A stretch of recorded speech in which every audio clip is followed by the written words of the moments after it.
Existem 7 lições ocultas no currículo escolar de qualquer lugar, em qualquer escola, em qualquer parte do mundo. Não importa se o seu filho vai bem ou vai mal na escola, se você foi um ótimo aluno ou não, você com certeza aprendeu estas 7 lições. Isso é o que nos diz John Taylor Gatto em Emburrecimento Programado. Hoje é quinta-feira, se você ficar até o final do vídeo, você vai descobrir quais são essas 7 lições. Eu sou a Juliana Gonzalez, fica com a gente, se inscreve no canal e já deixa o seu like, seu comentário, para a gente saber o que você está pensando a respeito disso. Iniciando a leitura comentada de hoje, eu vou dividir este capítulo em 2 partes. A primeira eu vou te contar quais são as 7 lições ocultas que todos nós aprendemos, todos que passamos pela escola. E a segunda parte vai ser na semana que vem, que eu vou te apresentar algumas soluções para você que provavelmente acha que não existe nenhuma outra forma de se aprender a não ser mandando a criança para a escola. Chamem-me de Sr. Gato, por favor. Há 30 anos, sem nada melhor na época para fazer com a minha vida, arrisquei ser professor.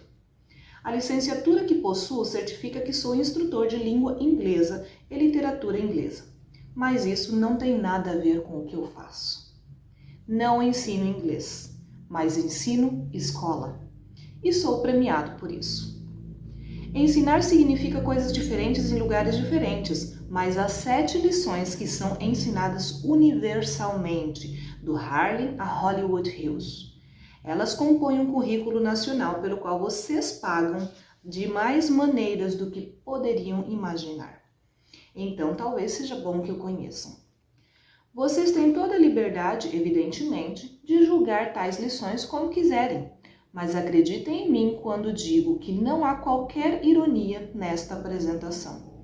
Estas são as coisas que ensino, as coisas que vocês me pagam para ensinar. Tirem as suas próprias conclusões.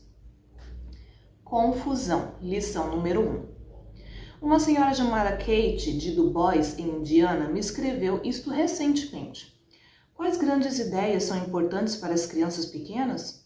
Bem, acho que a maior ideia que necessitam é a de que o que estão aprendendo não é idiosincrático, de que há um sistema por trás disso tudo e que as coisas não estão simplesmente jorrando sobre elas enquanto elas as absorvem passivamente. Esta é a tarefa, tentar compreender, tornar coerente. Esta foi a cartinha que a Kate mandou para John Taylor Gatto. Agora a resposta dele. Kate está errada. A primeira lição que ensino é confusão. Tudo que ensino está fora de contexto. Eu ensino a não relação de tudo. Eu ensino desconexões. Ensino excessivamente a órbita dos planetas, a lei dos grandes números, escravidão, adjetivos, desenho arquitetônico, dança, ginástica, canto coral, reuniões, visitas surpresas, exercícios de simulação de incêndio, linguagens de computação, noites dos pais, dias de treinamento dos funcionários, aulas especializadas para alunos prodígios, orientação com estranhos que meus alunos nunca verão novamente, testes padronizados, segregação etária, completamente diferente do que acontece no mundo real. O que todas essas coisas têm a ver umas com as outras? Mesmo nas melhores escolas, uma avaliação minuciosa do currículo e de suas consequências mostrará uma falta de coerência, um conjunto de contradições internas. Felizmente, as crianças não têm palavras para definir o pânico e a raiva que sentem com as constantes violações da ordem e da sequência natural empurradas a elas supostamente como educação de qualidade. A lógica do pensamento escolar é de que é melhor sair da escola com um kit de jargões superficiais derivados da economia, sociologia, ciências naturais e assim por diante, do que com entusiasmo genuíno por um único assunto. Mas educação de qualidade pressupõe aprender algo em profundidade. A confusão é imposta às crianças por vários adultos que elas não conhecem, cada um trabalhando por conta própria com uma relação quase inexistente entre si, fingindo, em geral, uma especialidade que não possuem. O que os seres humanos buscam é sentido, não fatos desconexos, e a educação é um conjunto de códigos para extrair sentido a partir de dados brutos. Eu teria que ler o livro inteiro porque, muito difícil tirar algumas partes só para comentar com vocês. Mas isso que ele diz faz total sentido para mim. Porque quando você vai lá e você aprende matemática, a matemática que você aprende tem relação com o português, e o português que você aprende tem relação com a geografia, e a geografia e assim por diante tem relação uma coisa com a outra? Não faz o menor sentido. O que acontece quando nós aprendemos? Eu já gravei um vídeo aqui falando a respeito disso. Como a gente aprende? Qualquer ser humano aprende dessa forma. Primeiro você se interessa por um assunto. Quando você se interessa por um assunto e você realmente quer ter conhecimento a respeito daquilo, você vai buscando. É como se fosse uma linha que você vai puxando. E agora? O que vem? E agora? O que vem? E agora? O que vem? Eu quero saber mais. Eu quero saber mais. Eu quero entender o que está acontecendo. Ou eu quero aprender sobre isso. Vou te dar um exemplo simples. Andar de bicicleta. Quem aprendeu na vida a andar de bicicleta sabe que é uma coisa que você nunca esquece. Você pode passar anos sem andar de bicicleta, mas você aprendeu e o dia que você pegar uma bicicleta você vai saber andar. Meu filho de 4 anos está tentando aprender a andar de bicicleta. Tiramos as rodinhas e eu falei para ele, você consegue, fica tranquilo. Ele já caiu um monte de vezes, mas ele ficou o dia inteiro. Isso mesmo, o dia inteiro. Caindo, levantando, tentando, caindo, levantando. E aí quando chegou de noite, ele falou, mãe, eu preciso treinar, que eu preciso aprender. Eu falei, filho, vai dormir, que amanhã bem cedinho tive que convencê-lo que quanto mais cedo ele dormia, mais cedo ele podia acordar para ele andar de bicicleta. Você sabe o que ele fez no dia seguinte quando ele acordou? Ele falou assim, eu preciso treinar a andar de bicicleta. E catou a bicicletinha e continuou treinando. E ele vai treinar até conseguir. É assim que funciona o aprendizado. Enquanto aquilo não for saciado, aquilo não for preenchido, enquanto ele não conseguir aquilo que ele realmente quer, desde que não haja ninguém dizendo para ele que ele não consegue, né? Há crianças que vão desistir por esse motivo. Mas a grande maioria não vai, mesmo assim vai continuar tentando. É assim que funciona todo tipo de conhecimento. É uma linha que você vai puxando, que tem conexão uma coisa com a outra, né? Primeiro ele vai aprender a colocar o pé no pedal, ele vai aprender equilíbrio. Tantas coisas que ele vai aprender em um único ato de andar de bicicleta. E quando ele aprender, ele vai ter uma noção geral de um monte de assuntos que aparentemente não estavam correlacionados no início, mas que tem tudo a ver com aquilo que ele queria saber. Diferente da escola. E você vai ver como acontece essa confusão nas próximas lições, tá bom? Ele diz o seguinte, as sequências da escola são insanas, não há nenhuma razão específica para nenhuma delas, nada que faça sentido quando analisamos atentamente. Poucos professores ousariam fornecer ferramentas pelas quais os alunos poderiam criticar os dogmas da escola ou dos professores, dado que tudo precisa ser aceito. Eu ensino a não relação de tudo, uma infinita fragmentação, o oposto da coesão. O que faço tem mais relação com a programação da televisão do que com a criação de um sistema ordenado. Em um mundo onde o lar é meramente um fantasma, porque ambos os pais trabalham, ou devido a muitas mudanças de casa, ou de emprego, ou devido a muita ambição, ou porque alguma outra coisa deixou todos confusos demais para manter uma relação familiar, eu ensino aos alunos como aceitar a confusão como seu destino. Esta é a primeira lição que ensino. Segunda lição, posição de classe. A segunda lição que ensino é a posição de classe. Ensino que os alunos devem permanecer nas classes a que pertencem. Você já tinha parado para pensar nisso? Não sei quem decide a que classes eles pertencem, mas isso não é problema meu. As crianças são enumeradas, pois se alguma escapar, poderá ser realocada na classe correta. Ao longo dos anos, a variedade de maneira pelas quais as escolas numeram as crianças aumentou drasticamente, de tal modo que é difícil enxergar o ser humano que obviamente existe sob a carga de números que carrega. Numerar crianças é um empreendimento grande e lucrativo, ainda que a finalidade dessa estratégia não seja óbvia. Eu sequer imagino por que os pais permitiriam, sem nenhuma resistência, que fizessem isso com seus filhos. Em todo caso, isso não é problema meu. Meu trabalho é fazer com que gostem de ficar trancadas com outras crianças de números iguais aos seus. Ou, ao menos, que suportem tudo isso e que saibam levar na esportiva. Se eu fizer bem o meu trabalho, as crianças sequer poderão imaginar-se fazendo outra coisa, porque eu as ensinei como invejar e temer as classes melhores e como ter desprezo pelas classes burras. Sob essa disciplina eficiente, a classe em geral policia a si mesma para seguir marchando em ordem. Essa é a verdadeira lição que se tira de uma competição fraudada, como a escola. Você aprende qual é seu lugar. E aí, lendo este livro, eu comecei a observar a forma que os meus filhos falam dos outros colegas da escola. Nos Estados Unidos existe uma diferença que, além dessa divisão de classe que existe aqui, de primeiro, segundo, terceiro, obviamente, mas lá eles têm mais divisões, que é a classe das crianças que sabem ler melhor, a classe daquelas que têm mais dificuldade, eles colocam elas juntas, né, para supostamente poder ir trabalhando isso nelas. Enfim, né? Mas eu comecei a observar como as crianças falam a respeito umas das outras. E aí você ouve elas falando, esse aluno por exemplo, se a criança está no 4º ano, esse aluno é do 5º ano, eles já despertam assim uma admiração, nossa, é do 5º ano, é mais do que eu. E aquele lá é do 2º, aquele é do 3º, esse é do 1º. Tipo assim, eu estou numa posição acima do que aquele que está abaixo de mim, ensinando posição de classe, como é falado aqui.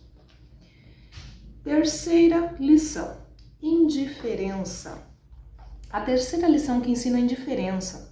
Ensina as crianças a não se importar muito com nada e você vai ver como ele ensina isso. Embora seja desejável parecer que se importam. A maneira como faço isso é muito sutil. Exijo que sejam totalmente envolvidas nas minhas aulas, pulando de empolgação em suas carteiras, competindo energicamente pela minha benevolência. É tocante quando fazem isso, impressionam a todos, inclusive a mim. Quando dou o meu melhor, planejo aulas com muito cuidado para produzir essa demonstração de entusiasmo, mas quando o sinal toca, presta atenção o que acontece. Insisto para que parem o que estamos fazendo e prossigam rapidamente para a próxima estação de trabalho. Elas devem ligar e desligar como um interruptor. Nunca se termina nada de importante, nem na minha e que eu saiba, nem em nenhuma outra aula. Os alunos nunca passam por uma experiência completa, tudo é dividido em prestações. Na verdade, a lição dos sinais é que nenhum trabalho é digno de ser concluído, por que então se importar verdadeiramente com qualquer coisa? Anos de sinais condicionam todos, exceto os mais fortes. Há um mundo que já não é capaz de oferecer um trabalho importante a ser feito. Você tem visto isso na vida real? Pessoas que fazem as coisas, mas que fazem para cumprir tabela, que aquilo realmente não tem muita importância. Voltando para a história da bicicleta, o andar de bicicleta seria mais ou menos assim. A criança começou a aprender o equilíbrio e de repente chega alguém e fala, chega, agora tocou o sinal, agora você vai para outra aula. Não existe nada de realmente importante, de realmente completo, de ter um processo de começo, meio e fim. Comecei caindo, vou treinando até conseguir, até que um dia eu consigo andar de bicicleta de verdade. Não existe isso. Existe o comecei caindo, agora parei e vou fazer aula de artes ou aula de qualquer outra coisa. Eu fiz essa pergunta para minha filha só para tirar uma dúvida. Falei, filha, já teve alguma situação em que a sua professora deu uma matéria e que você estava super empolgada, que você queria muito continuar, mas tocou o sinal e você teve que parar? Ela me olhou com um olhar triste e falou, já aconteceu. Então, existe uma desconexão total que é obrigatória, obviamente, porque se o sinal toca e o aluno continua fazendo a lição anterior, é punido. Tire as suas próprias conclusões. Vamos para a quarta lição. Dependência emocional. A quarta lição que ensino é a dependência emocional. Através de estrelinhas, riscos de caneta vermelha, sorrisos, testas franzidas, prêmios, honras e desgraças, ensino as crianças a cederem sua vontade à cadeia hierárquica adequada. Direitos podem ser cedidos ou negados por qualquer autoridade sem possibilidade de apelação, porque os direitos não existem dentro de uma escola. Sequer o direito à liberdade de expressão, como decidiu a Suprema Corte, a menos que as autoridades da escola digam que existem. Como professor, eu intervenho em muitas decisões pessoais emitindo um passe livre para aquelas que julgo legítimas e iniciando um confronto disciplinar para o caso de comportamentos que ameacem o meu controle. Gente, é óbvio que eu estou falando aqui de um sistema geral e é óbvio que existem professores maravilhosos que, assim como John Taylor Gatto, tentam e fazem de tudo para sair, na medida do possível, deste sistema.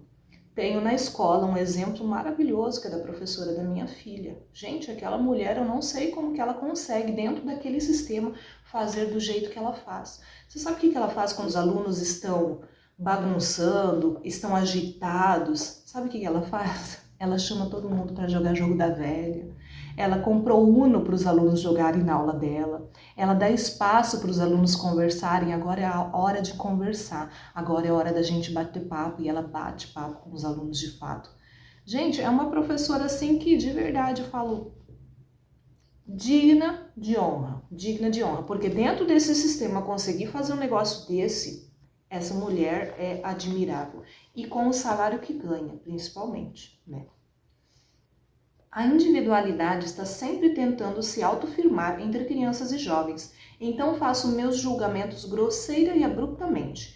A individualidade é uma contradição da teoria de classes, uma maldição a todos os sistemas de classificação. Quinta lição: dependência intelectual. A quinta lição que ensino é a dependência intelectual. Bons alunos esperam os professores dizerem o que fazer. Esta é a lição mais importante de todas. Devemos esperar outras pessoas mais instruídas do que nós dar sentido às nossas vidas. Você entendeu o que eu falei?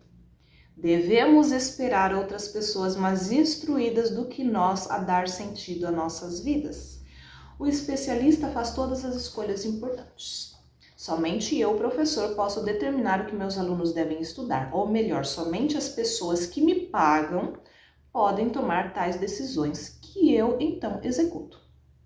Se me dizem que a evolução é um fato e não uma teoria, eu transmito essa informação como ordenado, punindo os transgressores que resistem àquilo que foi ordenado a lhes mandar pensar. Esse poder de controlar o que as crianças pensarão me permite separar alunos bem-sucedidos dos mal-sucedidos muito facilmente. Crianças bem-sucedidas pensam aquilo que lhes mando pensar, com mínima resistência e uma demonstração adequada de entusiasmo. Dos milhões de coisas importantes a se estudar, eu escolho as poucas para as quais temos tempo. Na verdade, isso é decidido pelos meus empregadores anônimos. Essas escolhas são deles. Por que eu me oporia? A curiosidade não é importante no meu trabalho, apenas a conformidade. Crianças ruins combatem isso. Evidentemente, embora não dominem os conceitos necessários para saber o que estão combatendo, esforçam-se para tomar suas próprias decisões a respeito do que vão aprender e quando vão aprender. Como podemos permitir isso e sobreviver como professores? Felizmente, há métodos testados para interromper essa obstinação daqueles que resistem. É mais difícil, naturalmente, se as crianças têm pais respeitáveis que as apoiem, o que é cada vez mais raro, apesar da má reputação das escolas. Nenhum pai ou mãe de aluno de classe média que conheci acredita que a escola dos seus filhos fosse uma das ruins. Nem um único pai ou mãe em muitos anos de docência. Isso é surpreendente e provavelmente a melhor prova do que acontece com as famílias quando o pai e a mãe foram bem escolarizados e aprenderam as 7 lições. Pessoas boas esperam um especialista lhes dizer o que devem fazer. Não é nenhum exagero dizer que toda a nossa economia depende de que se aprenda esta lição. Pense em tudo o que desmoronaria se as crianças não fossem ensinadas a ser dependentes. Os serviços sociais mal sobreviveriam, desapareceriam, creio, voltando ao recente limbo histórico do qual surgiram. Consultores e terapeutas assistiriam horrorizados a seu suprimento de mentalmente inválidos desaparecer. O entretenimento comercial de todos os tipos, inclusive a televisão, definharia, conforme as pessoas fossem reaprendendo a criar sua própria diversão. Restaurantes, a indústria de comida pré-pronta e uma série de outros serviços alimentícios seriam radicalmente reduzidos se as pessoas voltassem a fazer sua própria comida em vez de depender de estranhos para plantar, colher, cortar e cozinhar para elas.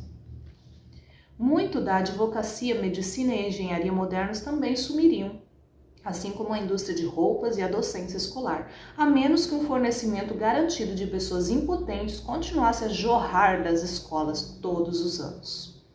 Não se precipite em votar a favor de uma reforma escolar radical se quer continuar recebendo o seu salário.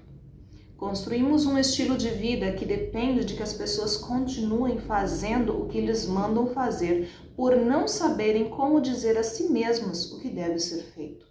Essa é uma das maiores lições que eu ensino. Gente, eu tô toda arrepiada, de verdade.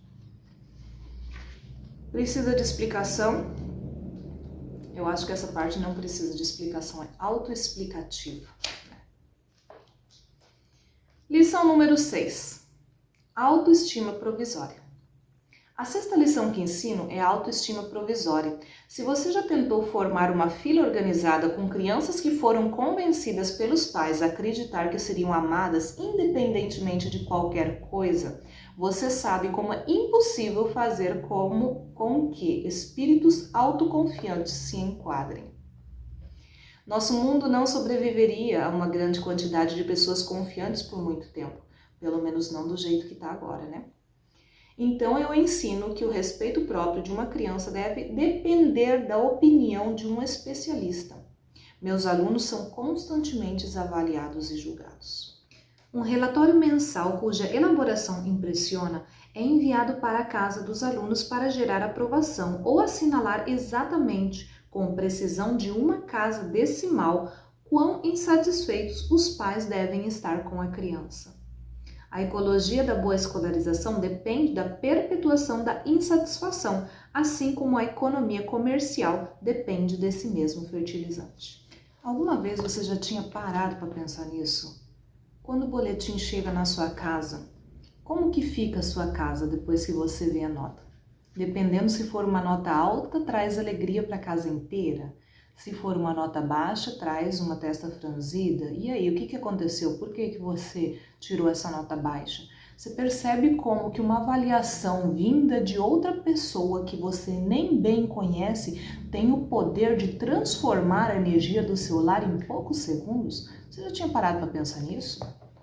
Aqui em casa eu falo para eles, para mim não faz a mínima diferença. Quando a minha filha foi para a escola, eu deixei muito claro para ela: filha, prova é apenas uma forma deles avaliarem. Não tem nada a ver com o que você é, não tem nada a ver com a pessoa que você vai ser.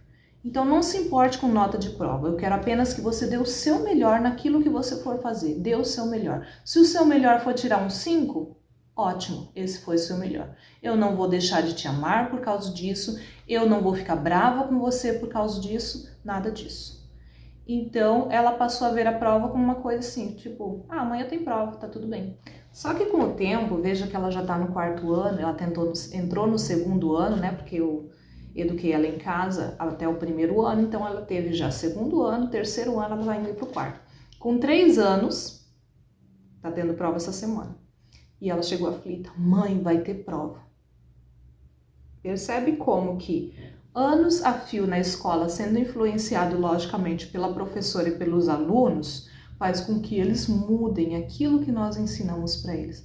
Porque todos os alunos ficam aflitos. Imagine uma sala com 12, 15 alunos, que é a sala que ela tá, onde todos estão aflitos, falando o tempo todo: nossa, amanhã tem prova, e gerando aquela ansiedade, né? Amanhã tem prova, e a professora: estudem para a prova. E aí ela chega em casa e ela fica com aquilo na cabeça: mãe, amanhã tem prova. Eu falei: e daí? Você tá preocupada com a prova? Ela parou e falou: não, mas eu preciso estudar. Então estuda, dá o seu melhor. Mas para mim isso não tem diferença nenhuma. Mas fica tranquilo, tá? Anos a fio dentro da escola, qualquer coisa que você ensine vai ser rebatida. A lição dos boletins, notas e provas é a de que as crianças não devem confiar em si mesmas ou em seus pais, mas que em vez disso deveriam confiar na avaliação de autoridades credenciadas. é necessário que se diga às pessoas o valor que elas têm. Quanto você vale? Você vale um 7? Você vale um 10? Você vale um 6? Tem um filme que se chama A Educação Proibida. Eu vou procurar o link e vou deixar aqui na descrição para você. Assista, vale a pena, você vai entender melhor o que eu estou falando. Inclusive, John Taylor Gatto tem uma participação especial nesse filme. É muito bacana. Reserva sua pipoquinha final de semana, aproveita que tá frio, faz um chocolate quente e fica lá 2 horinhas na frente da TV assistindo um filme que vai mudar a sua visão de vida. E para finalizar, a 7ª lição que é ensinada na escola: não é possível esconder-se. A 7ª lição que ensino é que não é possível esconder-se. Ensino aos alunos que estão sempre sendo observados, que todos estão constantemente sendo vigiados por mim e meus colegas. Não há espaços privados para a criança, não há nenhum momento de privacidade. A troca de aula dura exatamente 300 segundos para que não haja um excesso de confraternizações promíscuas. Os alunos são incentivados a delatar uns aos outros, inclusive a delatar seus próprios pais. Evidentemente, também incentiva os pais a apresentarem registros das insubordinações de seus próprios filhos. Uma família treinada para dedurar a si mesma provavelmente não ocultará nenhum segredo perigoso. Eu delego uma espécie de escolarização estendida chamada dever de casa, para que o efeito da vigilância, se não a própria vigilância em si, alcance a privacidade domiciliar, onde os alunos talvez pudessem usar seu tempo livre para aprender algo não autorizado com o pai ou a mãe. Presta atenção! Através da exploração ou pela convivência com alguém mais sábio na vizinhança. A deslealdade para com a ideia da escolarização é um demônio que está sempre pronto para ocupar cabeças vazias. Essa vigilância constante e essa negação de privacidade significam que não se pode confiar em ninguém, que a privacidade não é algo legítimo. A vigilância é um imperativo bastante antigo, respaldado por vários pensadores influentes, com prescrição central registrada na República, na Cidade de Deus, nas Institutas de Religião Cristã, na Nova Atlântida, no Leviatã e em uma série de outros lugares. Todos os autores desses livros, que nunca tiveram filhos, descobriram a mesma coisa. Deve-se vigiar as crianças atentamente, caso se queira manter uma sociedade sob um rigoroso controle central. As crianças decidirão tocar sozinhas se não as colocarmos numa banda marcial uniformizada. Essas são as 7 lições, eu vou recapitular bem rapidinho para você. Primeira lição é a confusão. A segunda é a posição de classe. Todos devem saber a que classe pertencem. A terceira lição é a indiferença. Nada tem real sentido nem real importância. Tudo pode ser deixado pela metade para começar outra coisa. A quarta é dependência emocional. A quinta é dependência intelectual. A sexta é autoestima provisória. E a 7ª é que não é possível esconder-se. Se você ficou com alguma dúvida, reveja o vídeo, faça suas anotações, tire as suas próprias conclusões. Eu sei que parece sim bem desalentador, mas olha o que ele nos fala. O grande triunfo da escolarização em massa e compulsória monopolizada pelo governo é que, mesmo entre os melhores dos meus colegas professores ou entre os melhores pais dos meus alunos, apenas pouquíssimos deles são capazes de imaginar um modo diferente de se fazer as coisas. Você consegue imaginar, enquanto eu fui lendo, fui explicando para você, passou pela sua cabeça que existe uma outra forma de fazer as coisas? As crianças têm de aprender a ler e escrever, não tem? Elas têm de saber soma e subtração, não tem? Têm de seguir ordens para poder ter um emprego um dia, não tem? E essa parte eu vou deixar para a próxima semana. John Taylor Gatto vai falar um pouquinho para nós o que nós podemos fazer para ter uma solução. Existe uma saída, gente? Existe, tá? Existe uma saída fora da escola e talvez, quem sabe, né, modificando o sistema escolar até com ela mesma. Mas isso é um pouco mais difícil. Existem muitas pessoas interessadas em que tudo continue como está. Então, o homeschooling, como é oferecido até mesmo pelo John Taylor Gatto como uma ideia, como uma possibilidade, é uma das formas de nós começarmos a sair da caixinha. Vai ser difícil, vai ser sofrido, né? Nós estamos em ano de eleições e já tem um candidato que está atacando assim, o ensino domiciliar de uma forma ridícula e totalmente sem argumentos. É triste você ver uma pessoa que está lá para supostamente querer te representar, falando coisas completamente descabidas, sem argumento, não foi pesquisar, não foi atrás, não está por dentro do assunto e está criticando as pessoas que estão tentando dar o seu melhor e fazer a diferença. Por hoje é isso, espero que você tenha gostado. Eu sei que ficou um vídeo muito longo, mas muito instrutivo também. Se você gostou, deixa o seu comentário, quero saber o que você está pensando a respeito desse assunto. Compartilha com as pessoas, se inscreve no canal, tá bom? Beijo grande e até a próxima.